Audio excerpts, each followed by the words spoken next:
Dental হাসপাতালে নিয়ে গেছে আমার পাশের খেলাদের বেলা আমাদের নিয়ে গেছে। আমি হাইটা গেছি, আমি তো বাবা আমাদের কোথায় যাও কান্দি মিছিল করবেন না, বিদায় মিছিল করবেন না। আমি বলছি বাবা কোথায় করবো কেন, আম্মু আসে বান্ধি আসে। আমি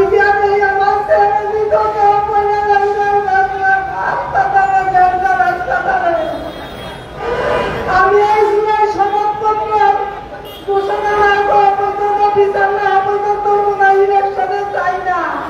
জুলাই সনদপত্র, জুলাই ঘোষণাপত্র, প্রতিবাদের বিচার, তুমি আসিনার ফাঁসি চাই।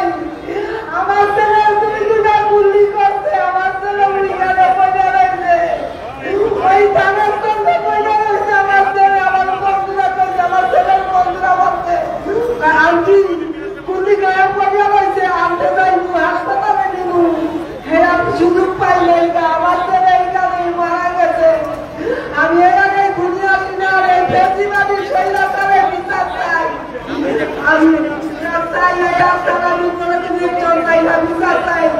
এই ঘুরে আসি না, আমার ছেলে আসিল, আমার পরিবার টুকরা অনেক সাহসী ছিল আমার ছেলে।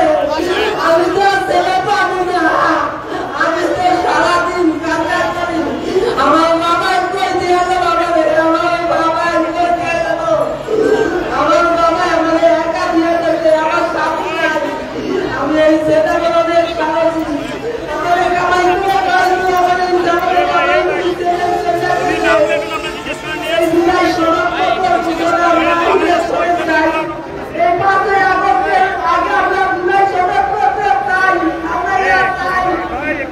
এই ঘোষণা না করা পর্যন্ত আমাদের বিচার না করা, আমাদের কোনো ইলেকশন চাই না, আমাদের ফেসিবাদের বিচার চাই, সৈন্যদের দুনিয়া বিচার বিচার চাই।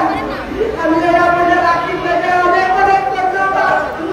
এই আয়োজন করতে আমি আজকে খাস চাইছি, আপনারা আসিনে যাত্রাবাড়ি ধারার কাছে আমার আপনার পরিকাটা আমার পাঁচটাই না চলে। আমার আজকে আমি ওই জায়গায় পাইয়া থাকি, আমার ছিল এক জায়গায় পড়ে মারা গেছে। আমি দুনিয়ার বিচার চাই। এই অবস্থা আমি এই বক্তব্য শেষ করছি। আসসালামু আলাইকুম ওয়া রাহমাতুল্লাহি ওয়া বারাকাতুহু। Immigration to Canada. We provide the best quality service and solution for Canada immigration. Please visit our website and contact for details.